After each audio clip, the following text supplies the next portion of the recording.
మీరు బట్టతలతో బాధపడుతున్నారా? కేవలం ఒక్క రోజులో శాశ్వత పరిష్కారం. ఉచిత కన్సల్టేషన్ కోసం కాల్ చేయండి. ఇలా రేవంత్ రెడ్డి గారు స్పష్టం చేయాలి.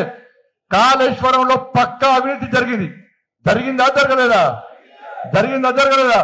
ఇలా కేసీఆర్ సొంత బిడ్డనే చెప్పింది అవినీతి జరిగిందని చెప్పండి. ఇలా కేసీఆర్ సొంత బిడ్డనే చెప్పింది అవినీతి జరిగిందని చెప్పండి. అవినీతి జరిగింది వాస్తవం. ఈ భూమి మీద ప్రపంచంలో ఈ భూమి మీద అత్యంత పెద్ద స్కామ్ ఏదంటే కాళేశ్వరం స్కామ్. ఇలా అవినీతి జరిగింది వాస్తవం. అవినీతి జరిగిందని కాంగ్రెస్ పార్టీ చెప్పింది. అవినీతి జరిగిందని మేం చెప్పినాం. ఇవాళ సిబిఐకి ఇవ్వాలని చెప్పి ఎప్పటి నుంచో బీఆర్ఎస్ పార్టీ నుంచి డిమాండ్ చేస్తున్నాం. ఫస్ట్ సిబిఐకి ఇవ్వాలని డిమాండ్ చేసింది నేనే. రాష్ట్ర అధ్యక్షుడు ఫస్ట్ డిమాండ్ చేసింది నేను సిబిఐకి అని చెప్పండి. ఇవాళ కాంగ్రెస్ పార్టీ 2 సంవత్సరాల నుంచి సిబిఐకి ఎందుకు ఇవ్వలేదో రాష్ట్ర ముఖ్యమంత్రి గారు స్పష్టం చేయాలి. ఘోష్ కమిషన్ వేసిర్రు. ఘోష్ కమిషన్ నివేదిక వచ్చింది.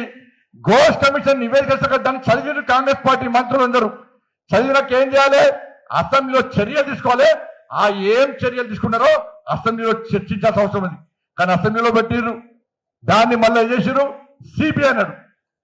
ఘోష్ కమిషన్ రిపోర్ట్ మీరు ఇచ్చిన తర్వాత ఘోష్ కమిషన్ రిపోర్ట్ ఆధారంగా సిబిఐ విచారణ జరపాలంటే ఇవాళ దొంగ చేతికి తాళాలు ఇచ్చాడు. ఇవాళ లీగల్ గా దానిలో ఉన్న లోసుకులను బీఆర్ఎస్ పార్టీ గుర్తించి వాళ్ళ అడ్వకేట్ పెట్టుకుని వాదించి ఇవాళ దాని మీద రిలీఫ్ ఆర్డర్ వాళ్ళకి వచ్చింది.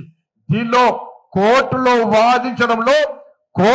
వాదించడంలో ఇలా రాష్ట్ర ప్రభుత్వం ఫెయిల్ అయిపోయింది.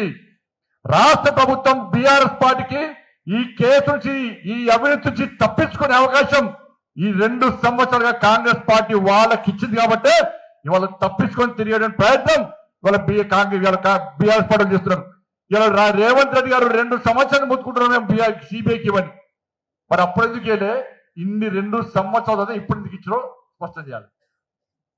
ఇలా సిబిఐకి లేఖ రాసిన వీళ్ళు ఘోష్ కమిషన్ రిపోర్ట్ ఆధారంగా మేము చేసిన పని. ఘోష్ కమిషన్ రిపోర్ట్ తప్పని చెప్పి వాళ్ళ కోర్టులో కేసేసారు. అప్పుడు రాష్ట్ర ప్రభుత్వం ఏం చేయాలి? ఘోష్ కమిషన్ పక్కకు పెట్టి ఈ స్కామ్ జరిగింది, అవినీతి జరిగింది, ఎన్డీఎస్ఏ రిపోర్ట్ ఇచ్చారు, విజిలెన్స్ రిపోర్ట్ ఇచ్చారు, అనేక రిపోర్ట్లు వచ్చినాయి.